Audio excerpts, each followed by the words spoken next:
You're not older than my daughter. Do you hear me? This is how you behave outside. Stop shouting in my face. Shut up! Don't ever tell me. Don't ever tell me. You don't tell me. What the hell? I don't know you. You won't beat me. You won't touch. You don't try my face. I don't know you. What the hell? Look at you. Look at you. I don't know you. Yeah, I call myself a black girl. And what? She's like an actress. She's not my parent. What the hell? I don't know you're not my parent. Why would I respect you? What the hell? You can't shout in my face. You see. Stop talking in my face. What the hell? I'm like a damn fool. What do you mean? You're calling me a fool? Yes! You can't ever call me a fool again in your life. I don't know you. What the hell? What the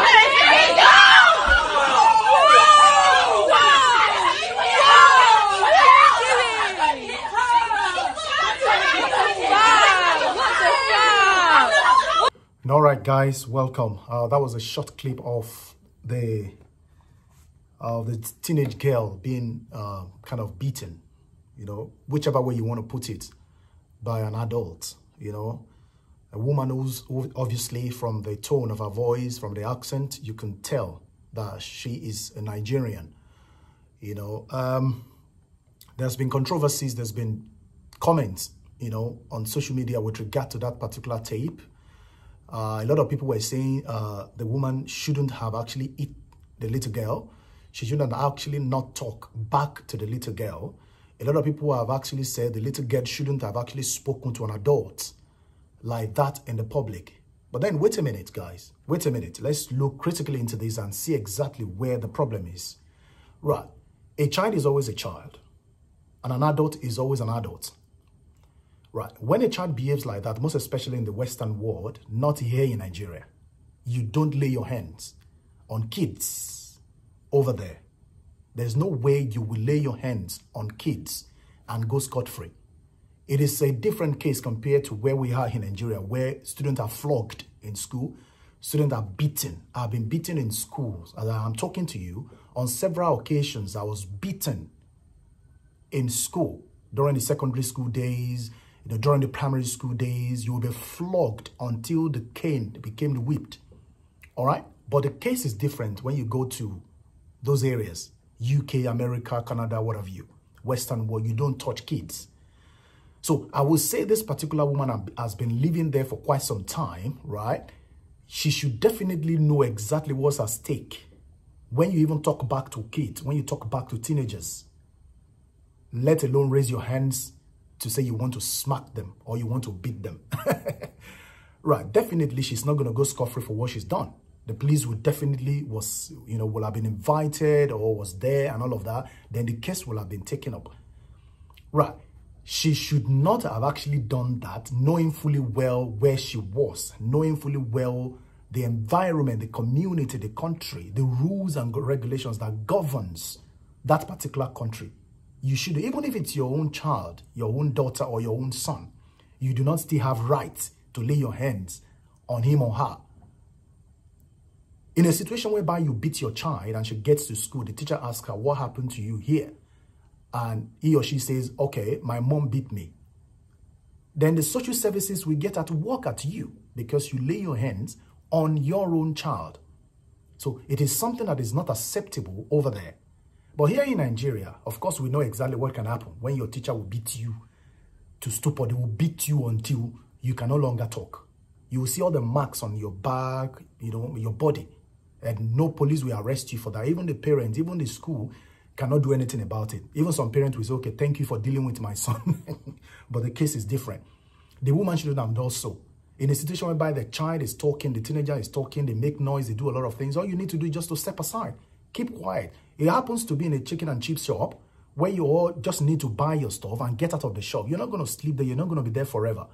All you need to do is just to keep calm until you're able to place your order and get your order and leave. Rather than talk back to the child because she was making noise, she was this, she was disrespectful, and all of that. We could hear in the clip when the girl was saying, oh, you're not my parent. How could you say this and that to me? Yes, that's exactly how that kind of thing works over there. It doesn't work like that in Nigeria. I don't know if that woman went visiting or probably she lives there. If she lives there, I want to believe that maybe she had forgotten where she was or where she is. Or if only she went visiting, okay, maybe she didn't know about the rules and regulation governing things like that. You don't go over there to go and lay your hands on teenagers. You don't even get yourself involved in public fights or stuff like that. You know, that's so terrible. You know, very, very terrible, very terrible. It's not like we're trying to praise the child for actually speaking like that on adults, but a rule is a rule. The way they do their things is different from the way you do your things. You can't change anything about it. You can't change it. You're not going to be the one to correct them. All right? And I'm sure the police will have actually arrested the woman and she'll have been taken to custody to explain her own side of the story, and then they take it up and up and up and up from there. Right. So that's by the way. Right, guys, there's another one here. This is what happens when you give your food to caterers, some caterers here in Nigeria to cook for you. You know, if you have an event, you have a party, wedding, burial, birthday party, what have you, and you dish out the contract of cooking to a particular caterer to do for you. Now, this has happened where in a situation whereby the caterer decided to pile up plenty of meat that she needed to take home. You know, the meat, when after frying it, they will take a portion of it to their own house. You need to see the quantity of the meat that this particular caterer wanted to take home before she was caught. I'm going to show you the video of that meat, of how the quantity of the meat. The quantity of the meat is enough to feed half of the guests that will be coming for that occasion.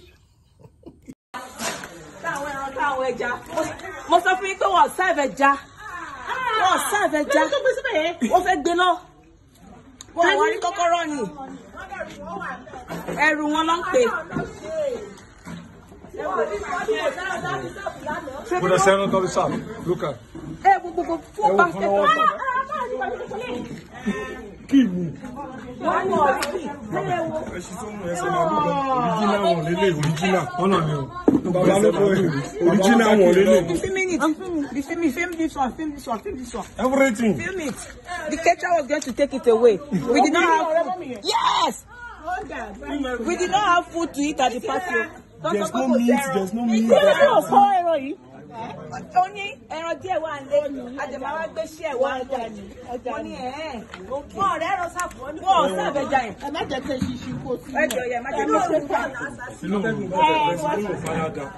this one out there, auntie, this is what you cater for. To do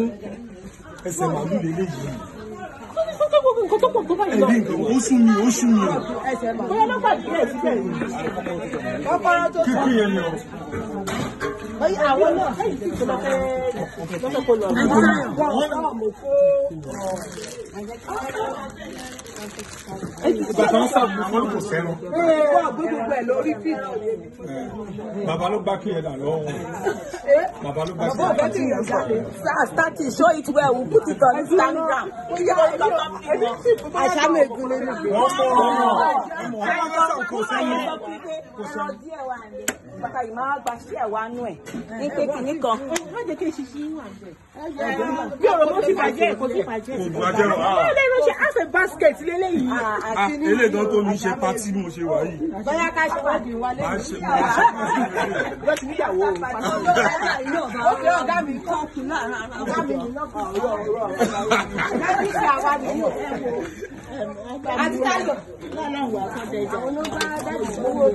basket.